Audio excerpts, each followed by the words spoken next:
Merhaba dostlar, ben Ozan. Benim başlattığım bu seride şu anda piyasayı, dolar kurunu, yeni çıkan ve fiyatı daha alınabilir konuma gelen Xiaomi cihazları düşündüğümde bu piyasada alınabilecek en iyi Xiaomi telefonları inceleyeceğiz. Baştan belirteyim, bu videoda herhangi bir sponsorluk yok. Benim almayacağım, önermediğim hiçbir telefon bu listede olmayacak. Bu telefonların güvenilir satın alma linkleri de açıklama ve yorumlarda var. Oradan alabilirsin. Ve sizce bu serinin devamı diğer markalar ve laptoplar için de gelsin mi? Gelsin diyorsan videoyu beğenmeyi ve abone olup bildirimleri açmayı unutmayın. Serinin devamı tamamen size bağlı. Şimdi cihazlara geçmeden Xiaomi tarafına genel anlamıyla baktığımda şu anda aldığınızda 3-4 yıl götürecek, uzun ömürlü kullanabileceğiniz uygun fiyatlı bir Xiaomi telefon istiyorsak bütçemiz minimum 15.000 olmalı ve 50.000'e kadar çıkacağız. Bu telefonların hepsinin detaylı incelemeleri kanalda var. Onları cihazlara anlatırken kartlara koyacağım veya bu videodan sonra kanaldan izleyebilirsin. Değerlendirmeyi zaten son bölümde yapacağım. Şimdi alınabilecek en ucuz Xiaomi telefonumuzla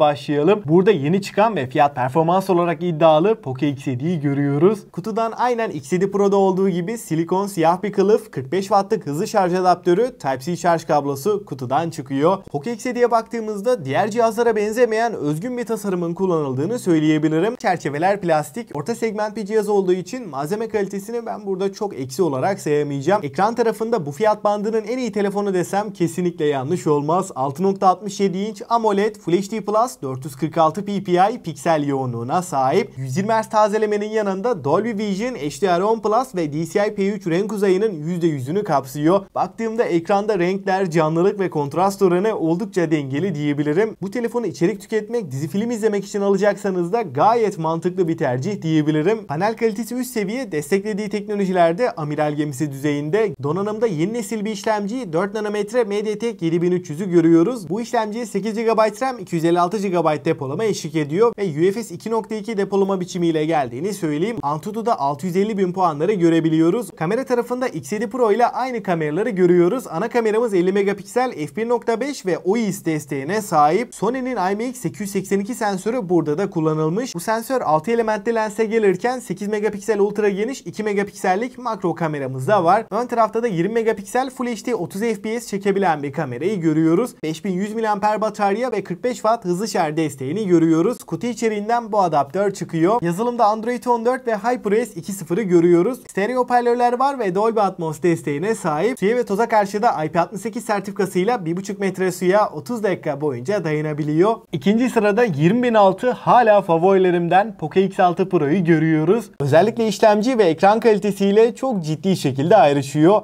iPhone 15'lerde olduğu gibi biraz daha yuvarlatılmış bir kasayla gelirken 8 mm kalınlık ve 198 gramlık ağırlığı bize biraz hissettirebiliyor. 6.7 inç Full AMOLED kristal resp bir ekran kullanılmış. Çözünürlük kısmında Full HD Plus bir ekranla karşılaşıyoruz. Ama burada çözünürlük arttırılmış durumda. Buna bağlı olarak da PPI değeri bayağı yükseldi. 446 PPI'lik bir değeri bu ekranda görebiliyoruz. Bunun yanında Dolby Vision, HDR10 Plus gibi yine üst düzey teknolojileri bu ekranda görebilmek mümkün. 1800 nit maksimum parlaklığa ulaşabiliyor ve X6 Pro'da Dimensity 8300 gibi çok başarılı bir işlemciyi görüyoruz. Antutu'da 1.300.000'i görebiliyorken Snapdragon 8 Plus Gen 1'den de başarılı bir işlemci ki bu fiyat bandında performans anlamında rakipsiz bir telefon diyebilirim. Şu anda piyasadaki tüm oyunları en üst ayarlar 60 FPS rahatlıkla çalıştırabilirken PUBG gibi yüksek grafikli oyunlarda da kayıpsız 90 FPS veriyor. Kamera kısmında 64 megapiksel f1.7 diyaframla gelirken 8 megapiksel ultra geniş ve 2 megapiksellik makro kameramız var. Ön tarafta da 16 megapiksel Full HD 60 FPS çekebilen bir kamerayı görüyoruz.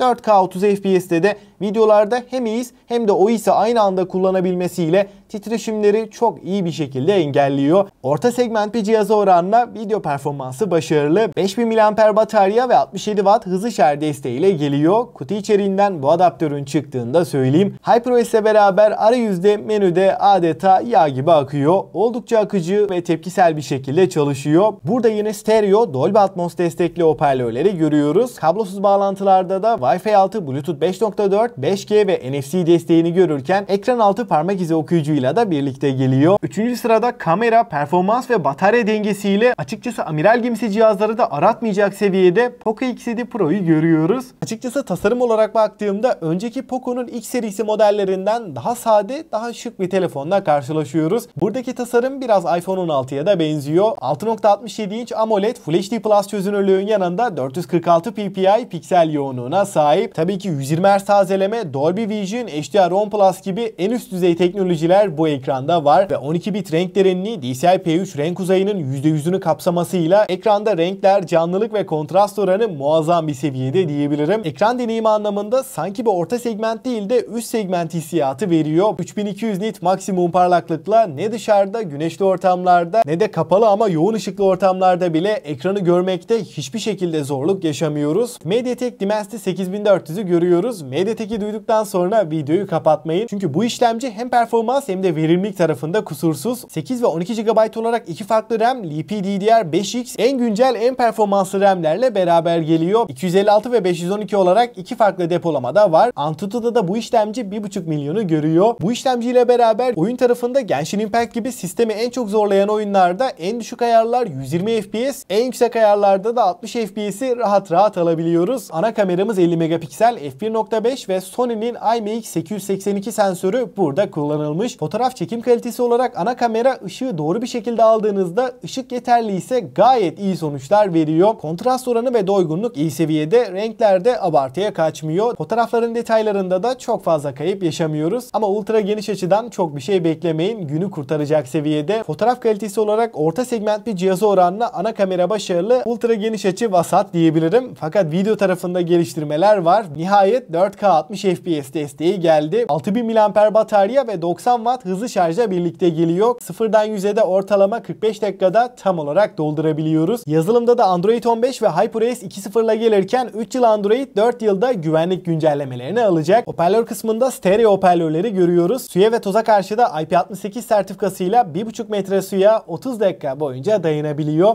4. sırada özellikle kamera performansı ile öne çıkan ve 30.000 TL altı benim favorilerimden Xiaomi 14T'yi görüyoruz. Buradaki tasarım bir yerden tanıdık geliyor. Hangi telefon çıkaramadıysanız ben hatırlatayım. Poco X6 Pro ve F6 Pro. Ekran tarafında da 6.67 inç AMOLED Full HD Plus 446 ppi piksel yoğunluğuna sahip ve 144 Hz tazelemeyi burada görüyoruz. HDR10, Dolby Vision, 5 milyona bir kontrast oranı gibi üst düzey teknolojiler yine bu ekranda var ve donanım kısmında aynen tasarım kısmında olduğu gibi yine tanıdık bir işlemciyle beraberiz. Burada Dimensity 8300 Ultra'yı görüyoruz. 12 GB RAM ve 256 GB depolamayla beraber geliyor. PUBG, Call of Duty Mobile, Genshin Impact gibi yüksek grafikli oyunlar en düşük ayarlarda 90 FPS, en yüksek ayarları aldığımızda da 60 FPS'i rahatlıkla alabiliyoruz. Ana kameramız 50 megapiksel ve burada Leica'nın Similux lensi kullanılmış. f1.7 OIS ve HDR desteğiyle de beraber geliyor. İkinci kamera 12 megapiksel f2.2 ultra geniş ve üçüncü kamera olarak da 50 megapiksellik Leica'nın telefoto lensine yer verilmiş ve nihayet T serisinin baz modeline 4K 60 FPS desteği geldi. Video kalitesi artık amiral gemisi cihazlara çok yakın bir seviyede. 5000 mAh batarya ve 67 Watt hızlı şarj desteğine sahip. Stereo hoparlörler var. Dolby Atmos ve Hi-Res Audio sertifikasına sahip. Suya ve toza karşı da IP68 ile olası su sıçramalarına karşı korunuyor. Son sırada şu anda Xiaomi cihazlar içinde açıkçası fiyat performans dengesiyle alınabilecek en mantıklı amiral gemisi yani 14T Pro'yu görüyoruz. Arka kapak cam, çerçeveler alüminyum. Telefonu elinize aldığınızda burada kaliteli bir yapının kullanıldığını kesinlikle hissediyorsunuz. 6.67 inç AMOLED Full HD Plus bir ekran burada kullanılmış ve bu fiyatlarda başka bir cihazda görmediğimiz 144 Hz tazeleme ile beraber geliyor. HDR10 Plus, Dolby Vision, 12 bit renk derinliği gibi